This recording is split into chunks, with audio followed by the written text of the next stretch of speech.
This evening we're going to discuss innovation. It is critical in the modern global economy because technology, and especially improvements in the microcosm and telecosm, as George Gilder calls them, have been applied to both administrative and manufacturing processes to raise productivity. Furthermore, emerging countries have become industrialized and now provide a glut of product and service offerings. It is estimated that China alone could meet the world's entire demand for goods and services. To survive, an organization must innovate to distinguish its product or service from others, or it must improve its processes to become more competitive. These are the two generic strategies: become more efficient or provide more relevant functionality.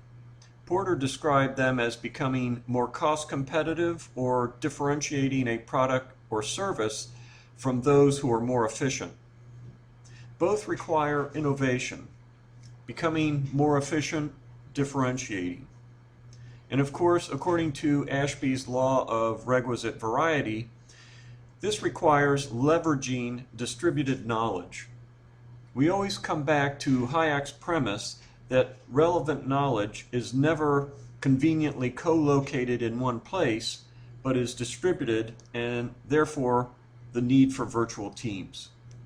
Virtual teams are more innovative because they tap into creative energy and energy that is distributed both inside and outside the organization.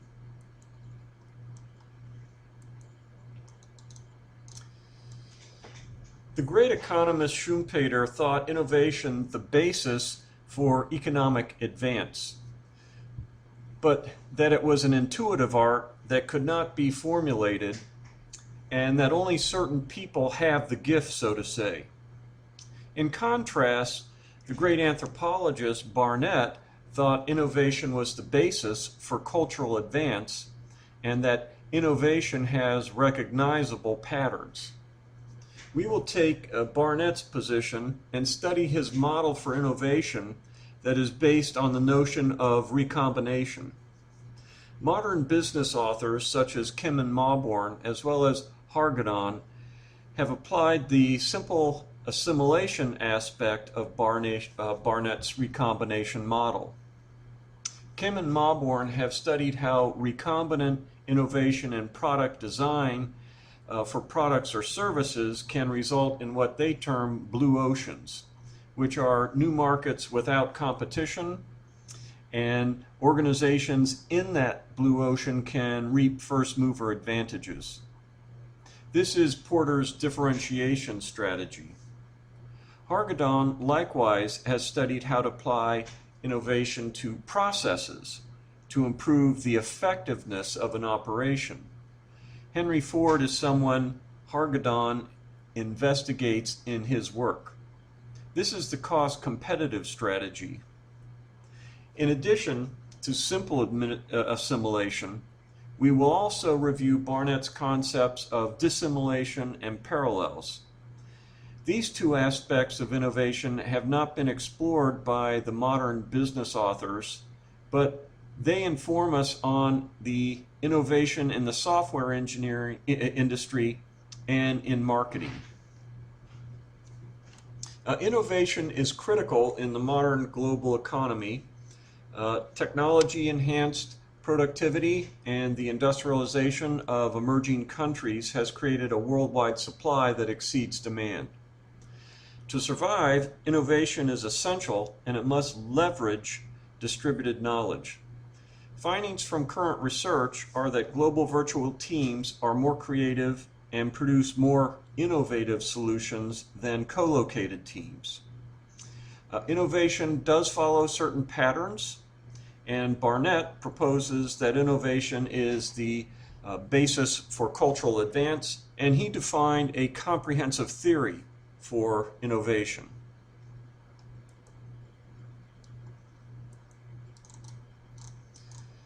Schumpeter notes that economic growth follows a set trajectory illustrated by this graph, by a line. So here we've got economic growth along this one line here.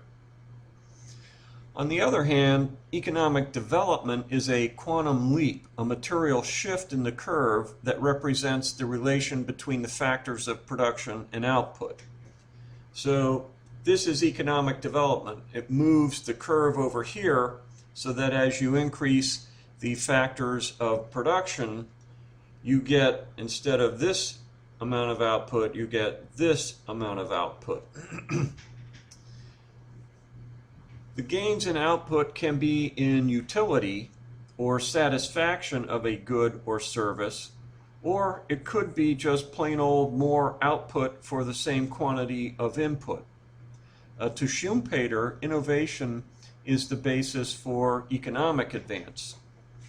Before we go further, we need to answer a question. What is innovation? Barnett defines innovation as any thought, behavior, or thing that is new because it is qualitatively different from existing forms.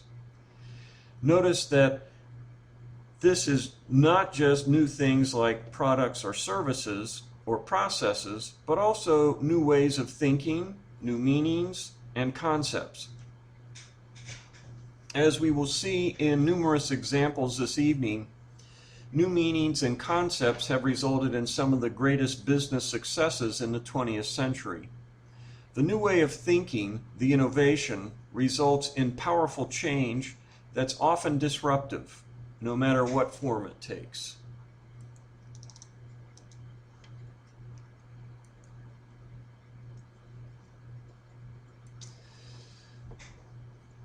Like Barnett, Schumpeter views innovation as new combinations. But unlike Barnett, he stresses the role of entrepreneurs. They have a special role in the implementation of innovation to Schumpeter because they have the insights and gifts to realize concepts. Kim and Mauborgne, in distinction from Schumpeter, imply that a formal process for innovation is possible, and use Barnett's simple assimilation as an approach management can take to formulate a blue ocean strategy. As Kim and Mauborgne, Groton, and Barnett all recommend, an essential aspect to innovation is boundary spanning in order to find interesting features to enhance current products or processes. The materials for innovation come from two major sources. There is, first of all, a cultural inventory of ideas about things, techniques, and behaviors.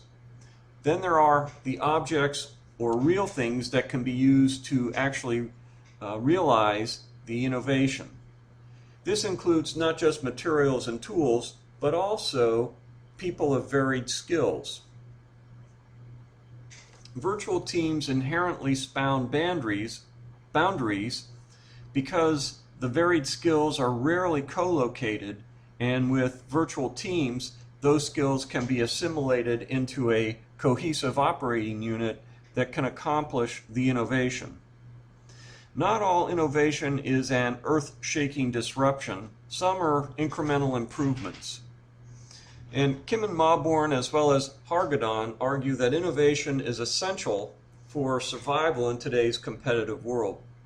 Kim and Mauborgne apply Barnett's simple assimilation approach to innovation for differentiating products. Hargadon applies it to making processes more effective. In addition to the simple assimilation innovation used by current authors, Barnett defined two others, dissimilation and allegorical parallel, that have not been explored in the research literature, but they explain high-tech innovation. Kim and Mauborgne produce new combinations in a four-action process. They add, remove features from a particular product, or they increase or decrease the intensity of the features in a particular product. And that whole process of adding, removing, increasing, or decreasing features results in a new combination. This four-factor analysis is a familiar process in design.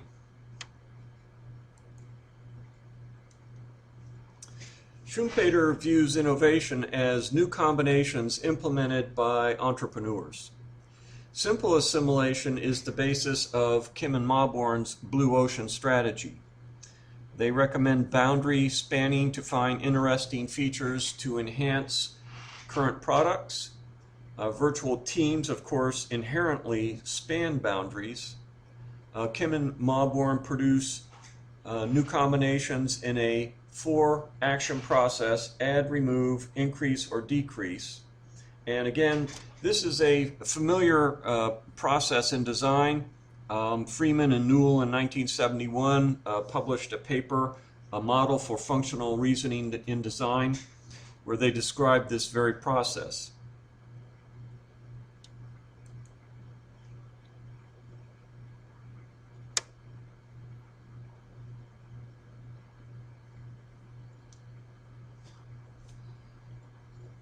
Herbert Simon characterized design as the process of devising artifacts to attain goals. As an aside, some of his works, such as Administrative Behavior, are classic works. Freeman and Newell observed in 1971 that although there is abundant informal knowledge about design, there was at that time little reliable information about how design is accomplished. In a seminal paper on heuristic problem solving titled A Model for Functional Reasoning in Design, they define a model for designing innovation. The designer can add or delete factors, increase or decrease factors, and in addition can change groupings and change connectivity, which is the interaction between factors and the environment or factors amongst themselves. This was in a 1971 DARPA project, and it's listed in the footnotes in our slide lectures this week.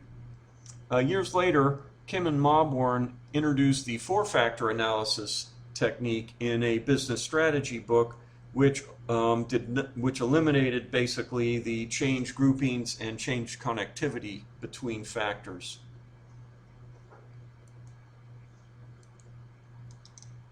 A reasoning in design evaluates an object's feature set to determine what new features should be added, what features should be deleted, what features should be increased or decreased, and in addition, the reasoning in design model extends the 4-action process to include how objects interact with other objects as possible redesign considerations.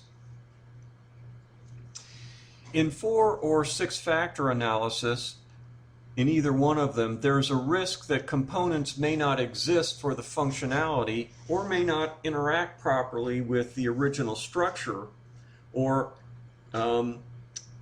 as it was intended with the environment.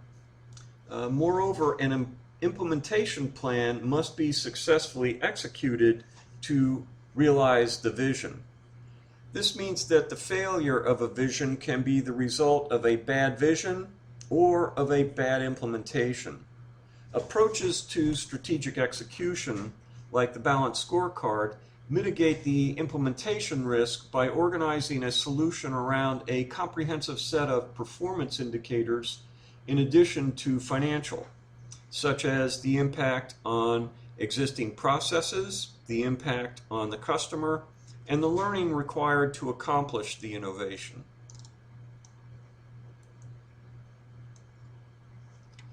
Wallace gives a classic example of the simple assimilation recombination.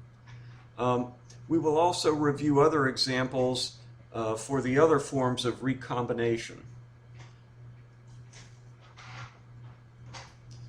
This recombination of submarine design had profound effects on naval strategy.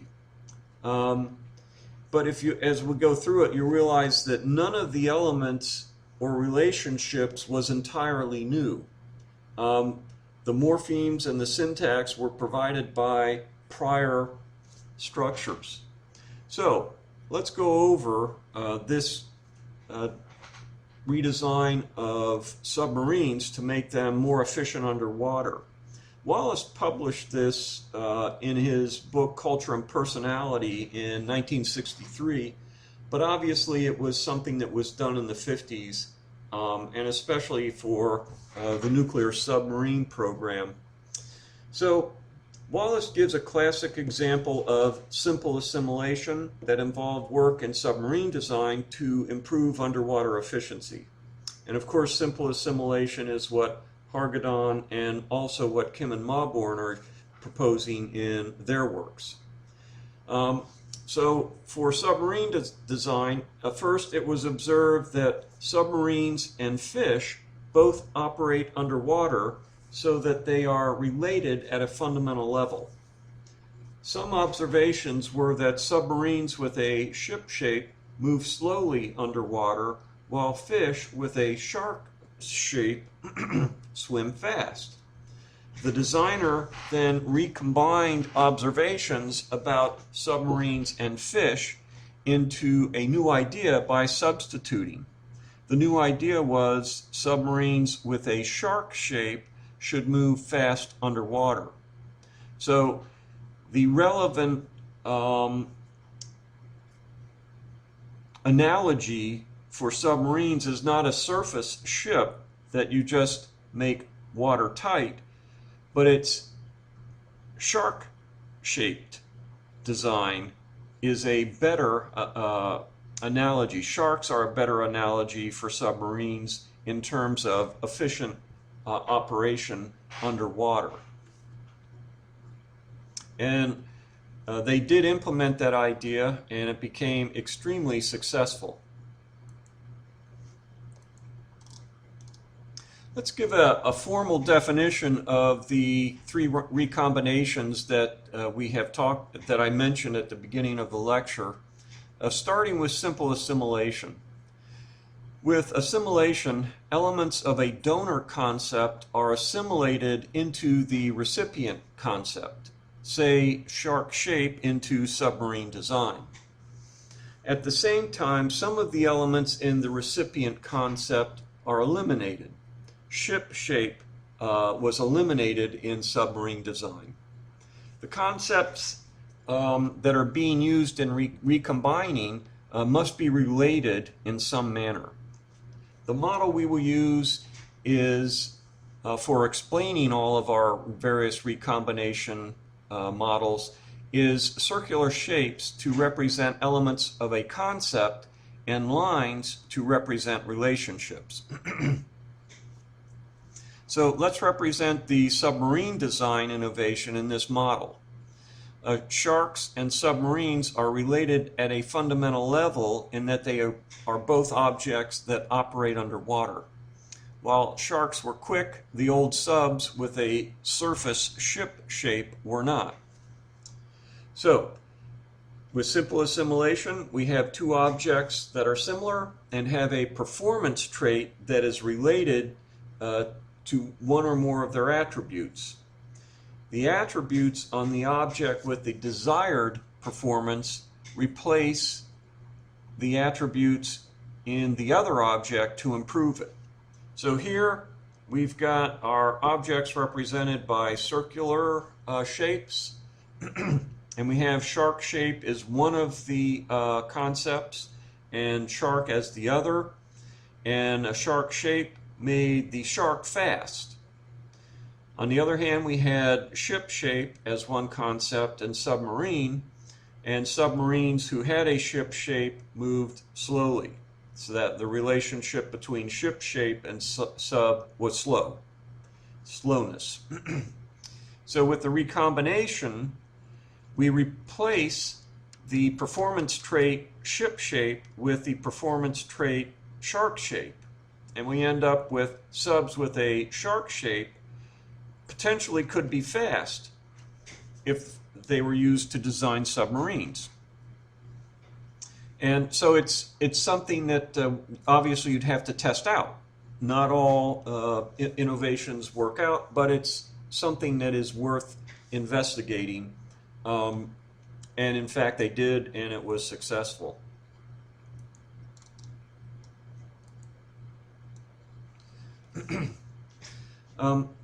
Barnett abstracts the discussion on innovation by assigning arbitrary variables to the components and relationships. Consider the two configurations in this slide. In an assimilation, the operation of recombining is the exchange of elements such as X and A, or Y and A, or X and B. In order to swap an attribute A for Y, or vice versa, the objects X and B must be considered similar. If X and B are similar in some regard, then the example recombination is possible. Again, sharks and subs are similar at some level. And again, a simple assimilation is a synthesis of elements from two or more objects. This is interesting hypothesis, the more dissimilar the correlate objects, the more unique the innovation will appear. So here we've taken the sub out and we've just abstracted it, and we say, okay, we've got object 1, object 2, the new object, performance trait 1, performance trait 2, relationship 1, relationship 2, and then we create a new object and we give it the performance trait of Y, and we're assuming then that we'll have a better performance for object B in that case. Current innovation literature does not go beyond Barnett's simple assimilation method. Again, the more dissimilar the two objects, the more unique the new combination will appear to the observers. This is what Kim and Mauborgne seek. They give various examples of simple assimilation, including the creation of Cirque du Soleil. I will provide a very different and very powerful concrete of simple assimilation in the 20th century business world.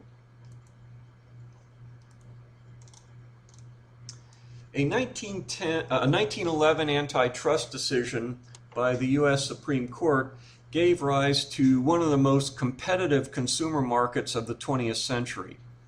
The tobacco trust built by James Duke ended with that Supreme Court decision, and the tobacco companies were then faced with the need to compete with each other with what is essentially a fungible product. Brand image was the distinguishing element in selling cigarettes. In the 1920s, studies confirmed that smokers could not distinguish among the leading brands.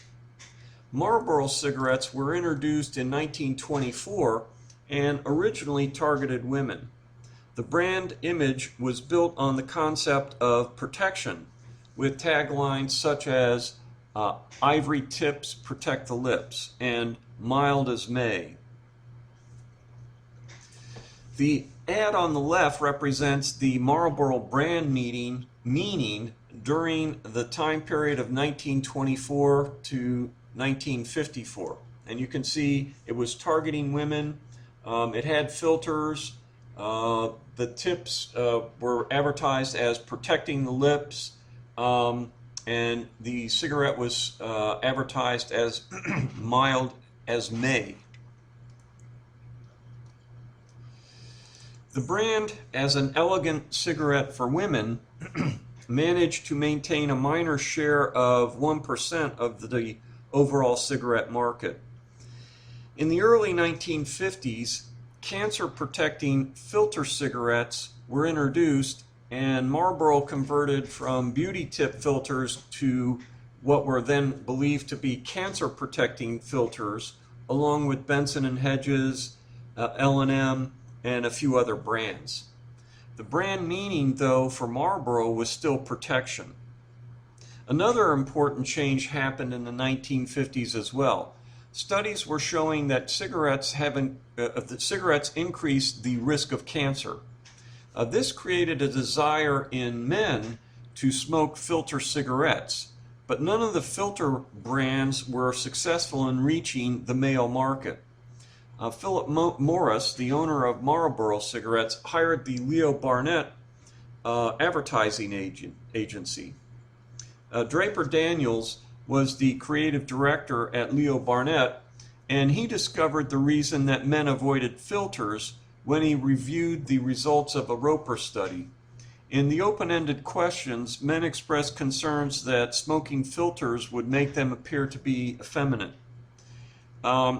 So to Daniels, the answer was to change the image and create a macho relationship between filter cigarettes and smokers, and stop emphasizing that filters protect. The Leo Barnett agency planned and executed a radical change in brand image for Marlboro to capture a new market that attracted men who wanted to enter that market but were blocked by the effeminate meanings attached to the current protection image of filter cigarettes. The campaign featured iconic representations of masculinity such as cowboys, Marines, jet pilots, and popular football players. These icons also would sport the globe and anchor tattoo in their advertising. Clarence Long, in the picture on the right, inspired the Marlboro Man image of the campaign. So what we have is a product recombination that is a simple assimilation. 1950s cancer studies caused a desire in men to smoke filters. They could not because filters were considered effeminate, and a masculine filtered combination would be a rich new market. So what Leo Barnett agency, Draper Daniels, creative director, did is they radically changed the product image. And by doing so, Marlboro made the new market of filters for men.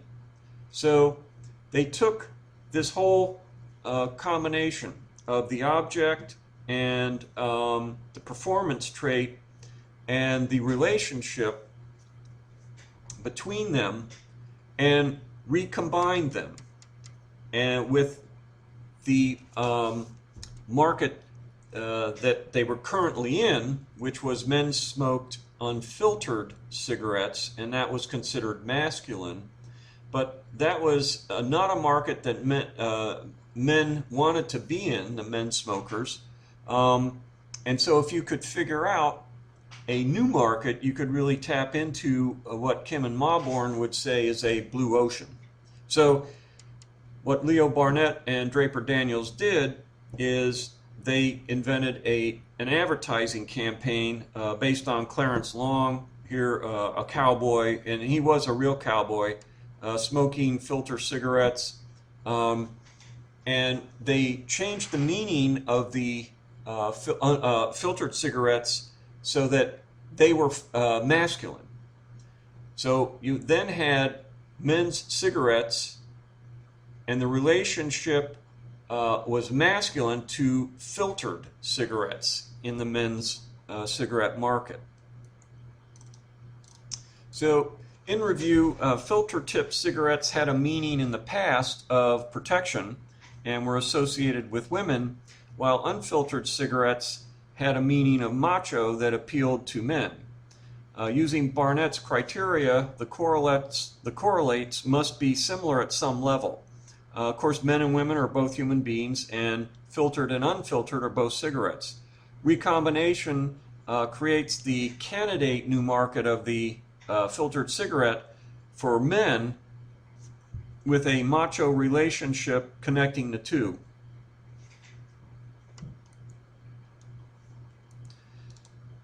The concept was organized and implemented into a marketing campaign that was introduced in November of 1954. Sales of Marlboro went from 18 million cigarettes in 1954 to over 5 billion cigarettes in 1955. That's a sales increase of 3,241% in a single year. This is really one of the great management success stories of the 20th century. A radical recombination of a fungible product's performance traits and relationships with the actual object itself created access to a new market and a long-lasting market leadership. And it's an example of Barnett's simple assimilation recombination. The fancy topography, the curved lines, and occluded logo of the women's packaging were also replaced with a prominent logo, straight lines, and formal typography for men.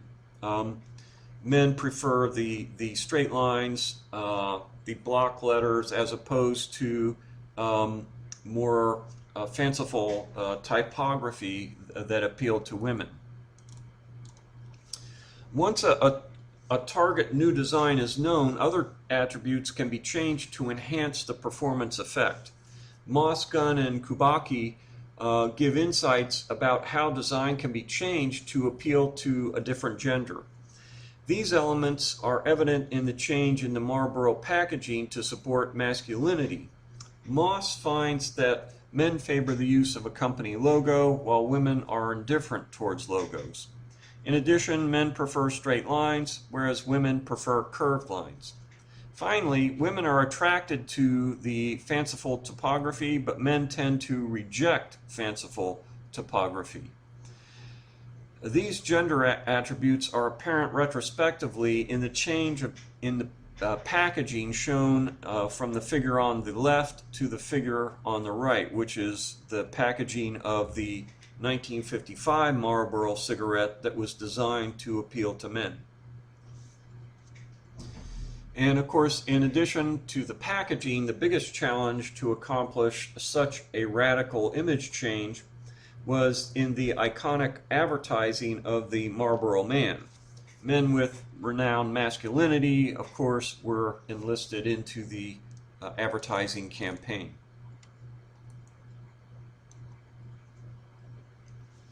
Barnett also defines a discriminatory recombination that is useful for explaining many innovations in the software industry. Discrimination is the converse of assimilation. It is the elimination of redundant functionality in an object or across a group of related objects. In this type of innovation, as in assimilation, the whole concept is divided into parts through analysis. With a discriminatory recombination, some of the parts may perform the same function, and that means some of those will be eliminated. So discriminatory dissimilation is the elimination of redundant functionality. If A, B, and C perform the same function, a service can be provided eliminating the need for all the separate components, and that potentially can offer better efficiency. It's useful for explaining innovations in the information technology industry. Consider cloud computing, which has the potential to eliminate redundancy across organizations. Managing computer systems is rarely a core competency for an organization. The current state of business computing is shown in the top figure, and that's where each one of these separate businesses has their own computer center that offers computer services to the business divisions. And it's an on-premise environment. The cloud computing innovation is the discrimination against the expense of maintaining and administering computer hardware in each organization. The figure on the lower right is the cloud computing innovation that eliminates redundant computer centers.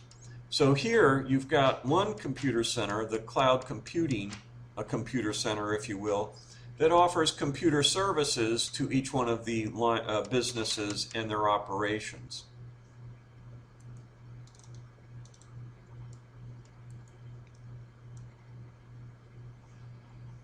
A final innovation approach discussed by Barnett is a parallel.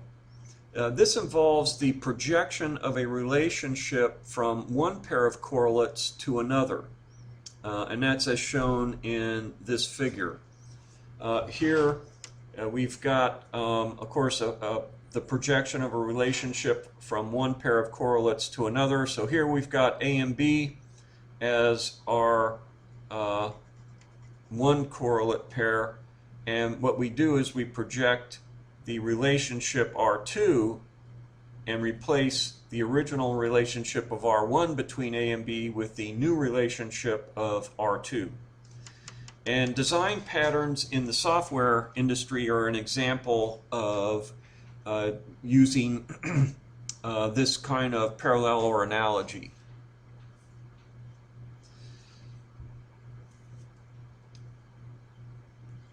What's important is about the two pairs, in this case XY and AB, is not their similarities. Instead, it's the differences is what's needed. And that's what makes a parallel able to finesse difficult situations by transforming the relationship. Barnett's work is abstract on this point, and it may be difficult to understand without examples. We'll provide one here as an illustration. And of course, as I just mentioned, in the software industry, design patterns are an example. These are templates of relationships that can apply to completely different sets of components. But parallels have also proved useful in marketing and advertising.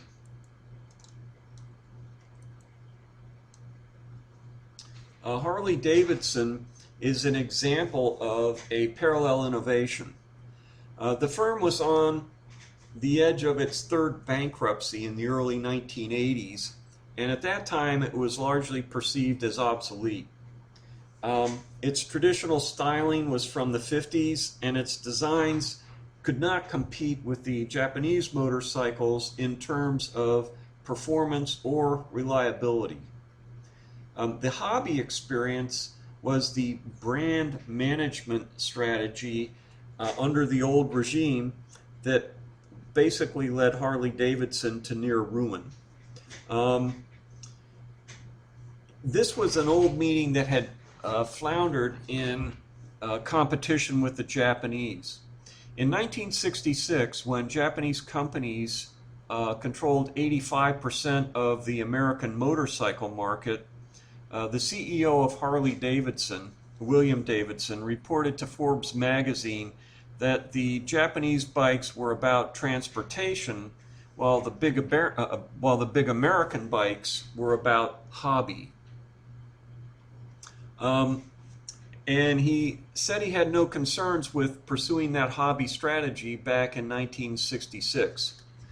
And that was unfortunate because by 1982, Harley-Davidson was on the verge of bankruptcy and hired Richard Teerlink as the new CEO. Teerlink agreed that Harley-Davidson could not sell a transportation meaning given the overwhelming superiority of Japanese bikes. He reported to Management Review that Harley-Davidson does not sell transportation, we sell transformation. And there is a theoretical basis in psychology for selling a motorcycle as a transformational experience. Research by Zaltman and Zaltman reveals that the young and middle-aged professionals struggle with the monotonous stress in their work. Today, after Teerlink's campaign, these professionals view Harley-Davidson as an image for freedom from the oppressive confinement at work or with their families. It enables them to experience adventure and excitement. In Jung's psychology, the outlaw archetype rebels against a system. In the case of young and middle-aged professionals, that system is the consensus-approved work life, which is oppressive and monotonous, and the politically correct social life. In contrast, there are elements of adventure and excitement associated with rebels. The meaning changed as shown in our model, and it's a parallel. So originally, Harley-Davidson was for professionals, and the relationship was as a hobby.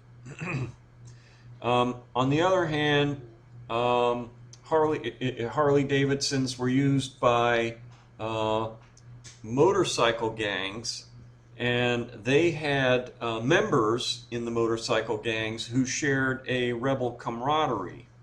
So we just take the Harley and professionals and we swap the hobby relationship with the rebel camaraderie relationship for a parallel.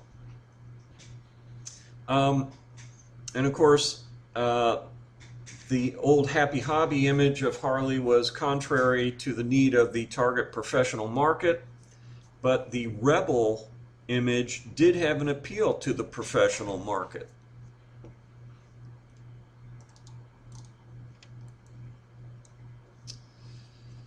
With this change in meaning from hobby to rebel, Harley was able to create a blue ocean in the terminology of Kim and Mauborgne. This is a lucrative new market space and it proved long-lived for Harley, which is still a major player in the motorcycle market. No one in their right minds would have predicted the outcome of modern Harley-Davidson in the early 80s. Harley sales have increased at an annual compounded rate of 30% every year since 1986.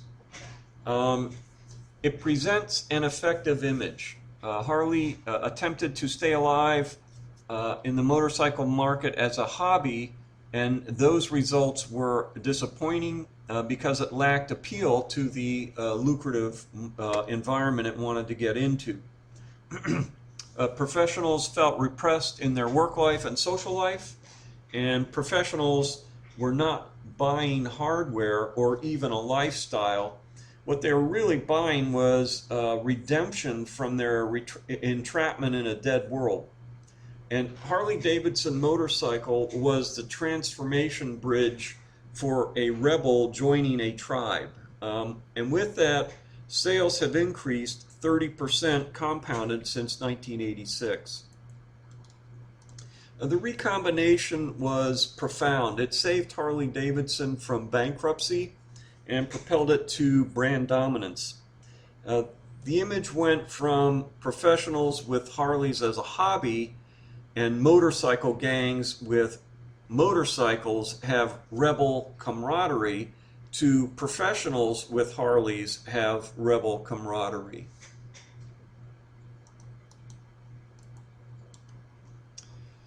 The outlaw motorcycle gangs present the image of a powerful brotherhood.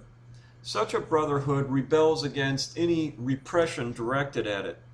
After Teerlink's brand recombination had a chance to permeate the market, Harley-Davidson has shown tremendous growth. And the most important, most salient fact, I think, is that the brand itself went from near bankruptcy in the early 1980s to become the 48th most valuable brand in the world today.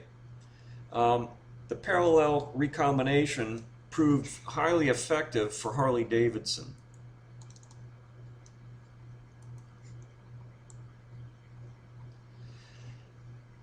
As mentioned, a new idea that results in culture change is an innovation.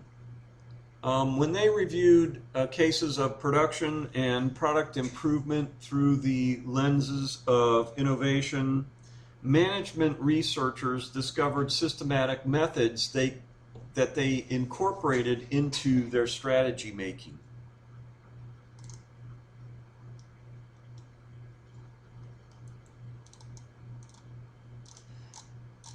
Okay, let's take a break and come back in 5 minutes.